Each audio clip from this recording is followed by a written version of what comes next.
Sometimes in life, people make others feel like outsiders.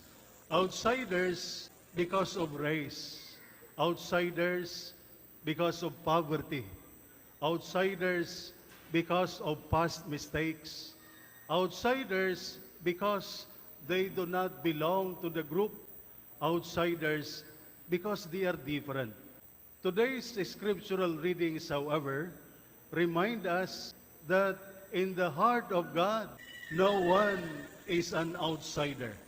God's mercy is broader than our boundaries. God's love is greater than our judgment. And God embraces every humble and faithful heart. In today's first reading, the prophet Isaiah speaks of foreigners who join themselves to the Lord, love His name, and serve Him. During that time, foreigners were often considered as outsiders because they do not belong to the chosen people of God. Surprisingly, in the first reading, God made a promise. My house will be called a house of prayer for all peoples. And this is a beautiful message because this tells us that God is not only the God of one race, one nation, one religious group, or one particular group of people. God welcomes all who seek Him with sincere hearts. The Lord does not ask first, where are you from? What religion or denomination do you belong? Or what is your past? What matters to God is the heart that seeks Him, serves Him, and remains faithful to Him. The first reading, therefore, reminds us that the church, the believing community, should never become an exclusive club or a closed circle. The church must be a home where the wounded, the weak, the poor, the sinner, the foreigner, and the searching can encounter the love of God. In the second reading, St. Paul speaks of God's mercy. He reminds us that both Jews and us, Gentiles, have experienced disobedience, but God desires to show mercy to all. St. Paul says, the gift and the call of God are irrevocable.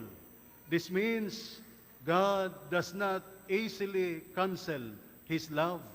God does not quickly give up on His people. Even when we fail, God continues to call us back.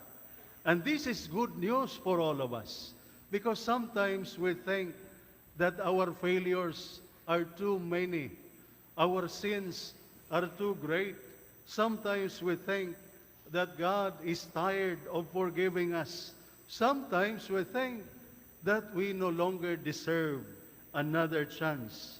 And so we lose hope in ourselves and doubt that God can still give us a new beginning.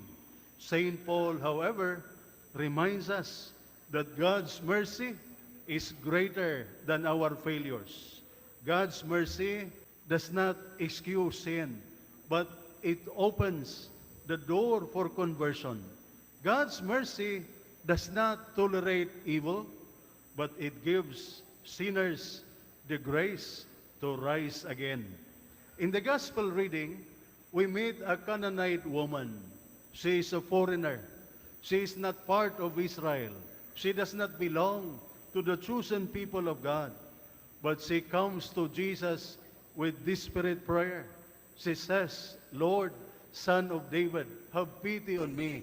My daughter is tormented by a demon. She is a mother in pain. She is not asking for herself. She is pleading on behalf of her daughter. At first, Jesus seems silent. Then the disciples want to send her away. But the woman does not give up. She kneels before Jesus and prays, Lord, help me. This short prayer is powerful. No long explanation, no beautiful speech, no complicated theology, just a humble heart praying, Lord, help me. Then Jesus praises her and says, O woman, great is your faith. That this woman in the gospel shows us what real faith looks like. That real faith does not easily quit.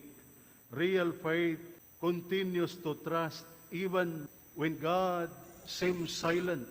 Real faith remains humble even when rejected. Real faith keeps praying because it believes in the goodness of the Lord.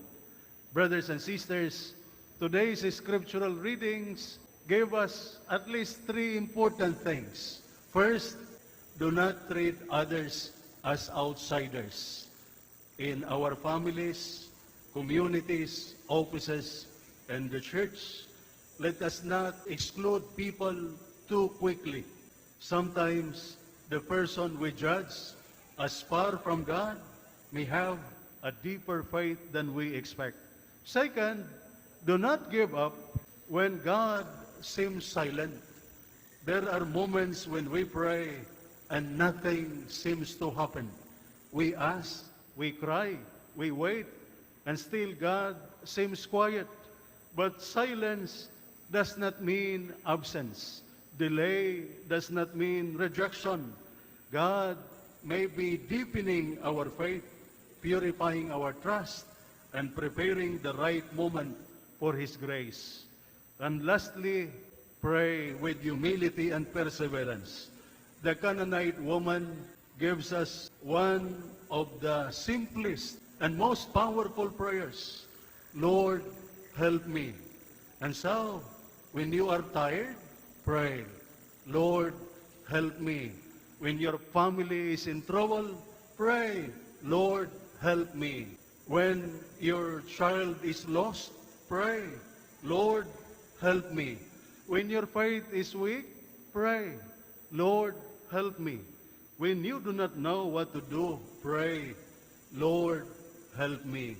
And so, when our life becomes heavy, let this simple, short prayer rise from our hearts. Lord, help me. Amen.